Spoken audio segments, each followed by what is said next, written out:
अस्सलाम वालेकुम। जैसा कि आप लोगों को पता है कि आजकल जो है ना जंग चल रही है ईरान की, और इस पर इसराइल की भी, दूसरा अमेरिका भी इसमें जो है ना वो भी इसराइल के साथ लड़ रहा है। ठीक है, अब जंग तो चल रही है कितने बड़े अरसे से। ठीक है, पहले भी ये जंगें होती थी, या इनको जो भी मुस्लिम सैल होते थे कुछ दिन, एक दो दिन तक होता, फिर ईरान वाले चुप हो जाते, या इसराइल वाले चुप हो जाते, या अमेरिका चुप हो जाता, या फिर अमेरिका जाकर उनकी सुलह करा लेता। ठीक है, सालसी बंद बना देता।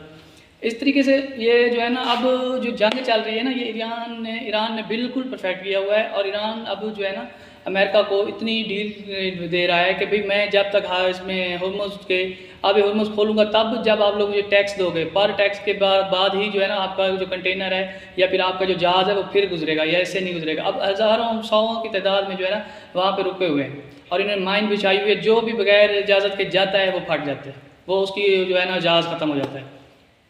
अच्छा, बात यह है कि भाई अगर चीज़ तो है ना इसकी ईरान की, तो ईरान ने तो अपना लेना ही लेना है। ठीक है, तो अमेरिका का हक नहीं बनता था वो इसराइल के साथ मिलके जो है ना इस पर हमले कराए ईरान पे, और ईरान को जो है ना उस पर वो कहता है कि अगर मैं चाहूँ ना, अमेरिका कहता है, डोनाल्ड ट्रंप कहता है कि मैं अगर चाहूँ तो मैं ईरान को 1 मिनट में ख़त्म कर दूँगा। और वो ये नहीं जानता अगर ईरान चाहे तो ये आप जैसे 3 को भी 1 मिनट में ख़त्म कर देगा और पता भी नहीं चलेगा। रही बात नेतन्याहू की, ठीक है, नेतन्याहू यही चाह रहा है कि भाई अब हुर्मुज़ है ना, जो अब हुर्मुज़ जो अब नए हुर्मुज़ है ये चाहिए इनको। ठीक है, ये क्यों चाहिए? क्योंकि यहाँ से ही जो है ना तेल, ठीक है, यहाँ से ही बड़े जहाज़ और यहाँ से ही हर चीज़ गुजरती है और आगे जाती है। यहाँ पे टैक्सेस बढ़ते हैं बहुत ज़्यादा। अब एक बात देखें और सोच देखें, ईरान इस टाइम जो है ना बार बार हर जिस जगह पे उनके जो है ना इनके सफारत खाने थे, या फिर जिस जगह से इनको सपोर्ट थी, वहाँ पे चाहे यूएई है, जो सऊदी, कतर, ये वो, इन मुमालिकों में भी ईरान ने वहाँ पर भी हमला किया है। और इमरान ने दलेरी दिखाई है, ईरान ने बताया है कि मैं मुसलमान हूँ। ठीक है, बाकी जितने भी मुस्लिम ममालिक हैं सारे के सारे चुप हैं, लेकिन ईरान ने अकेले लड़ के सबको बताया है कि मैं लड़ भी सकता हूँ और मैं अपना हक भी ले सकता हूँ।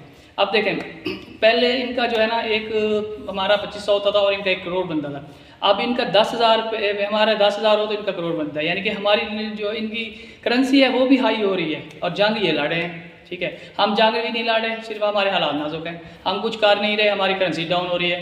ठीक है, हर चीज़ में हम पीछे हैं। ठीक है, अगर हम मुसलमान रल जाएँ, मिल जाए ना, तो हम ये समझ सकते हैं कि भाई कोई भी हमें नहीं हिला सकता। इस वजह से अब ईरान ने खुद जो है ना अपना इनको भेज दिए हैं। ठीक है, ईरान ने जो है ना अपनी सारी की सारी शर्तें जो है ना अमेरिका को, इसराइल को भेज दी हैं कि भाई मैं तब तक ये नहीं खोलूँगा जब तक आप लोग मेरी बातें नहीं मानेंगे, बातें भी मानेंगे और हर बात का जो है ना मुझे लिख कर रिटर्न में देंगे कि भाई ये ऐसे है, ये ऐसे है। ठीक है, फिर जाके जो है ना मैं आप लोगों के साथ सालसी या फिर मैं कोई आप लोगों की सुलह करूँगा, नहीं तो अदरवाइज़ आँख के बदले आँख, उसने बताया है, टांग के बदले टांग, हमले के बदले हमला, सब कुछ करूँगा और करता रहूँगा। और ईरान की इस जुर्रत पे ना सलूट है। ठीक है, ईरान ने वाकई करके दिखाया है, लेकिन ये लोग नहीं समझ सकते। लेकिन अगर बात देखें ना तो इन्होंने सऊदी पे जो हमले, या इधर की यूएई में जहाँ पे भी इन्होंने हमले किए वो गलत किए हैं। ठीक है, आप अगर अपनों के साथ ही लड़ने लग जाओगे तो क्या बचेगा फिर? ये ईरान की थोड़ी सी गलती थी।